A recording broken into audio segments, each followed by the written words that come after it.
Olá, sejam bem-vindos a Cerebral Influencer, o canal que traz conteúdos que estimulam o nosso cérebro a pensar. Diga-me o que ouves que te direi quem és. Será que essa máxima pode ser realmente uma verdade? Será mesmo que existe algum tipo de relação entre o tipo de música que escutamos e os nossos traços de personalidade? Apesar dessa afirmação de fato parecer um pouco óbvia, o que você diria caso eu te dissesse que na prática é sim possível definir cientificamente as nossas principais características de caráter apenas utilizando para isso o nosso gosto musical? Você acreditaria?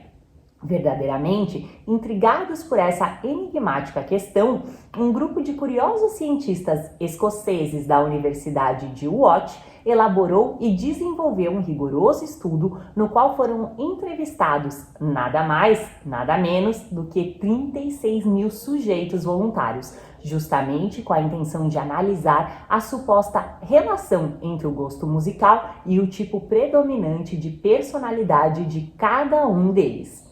De fato, apesar da diferença gritante entre os ritmos, os inusitados resultados obtidos nesta pesquisa até mesmo sugerem que existem muitos pontos em comum entre os apreciadores da música clássica e os fãs de heavy metal, sendo basicamente ambos caracterizados por notados traços de criatividade, introspecção e aparente autossatisfação pessoal. No entanto, esta é somente mais uma das inúmeras novidades científicas advindas, sobretudo, do recente mapeamento das atividades do cérebro com foco nos pensamentos e suas respectivas reações interrelacionadas por intermédio de estímulos controlados, com dados que, sem dúvida, corroboram o conhecimento teórico prévio referente às vias neurológicas em que transitam os sons logo após estes terem sido captados pelo nosso sentido da audição.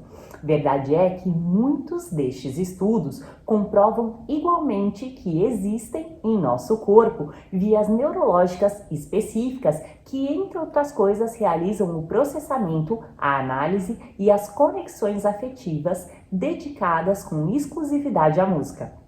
Deste modo, especialmente por esse motivo, tem aumentado cada vez mais o interesse pela música como instrumento terapêutico, mais precisamente devido ao fato de que a combinação de harmonias, melodias e ritmos musicais tem influenciado positivamente em incontáveis casos clínicos no tratamento de diversos transtornos psíquicos.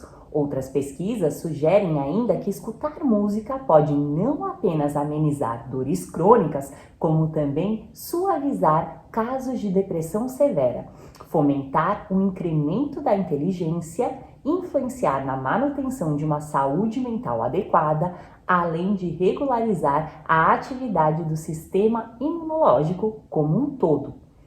Frente a estas incontáveis evidências e expressivos resultados obtidos com grupos controlados, inclusive, tornou-se concebível acreditar que, na prática, a estimulação auditiva pela música é capaz de atuar e reverter inúmeros casos de estresse pós-traumático, minimizando as limitações presentes, sobretudo em vítimas de experiências de estresse agudo.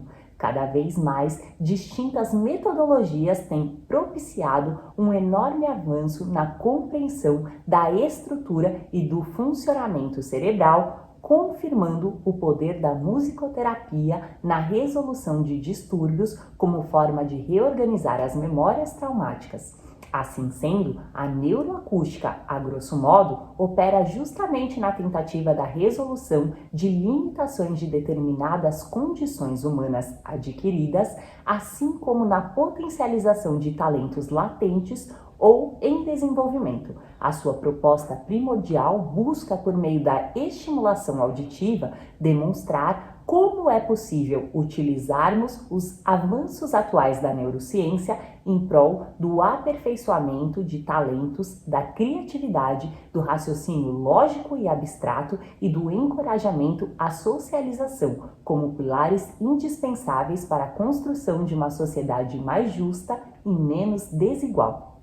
E você já tinha ouvido falar da neuroacústica?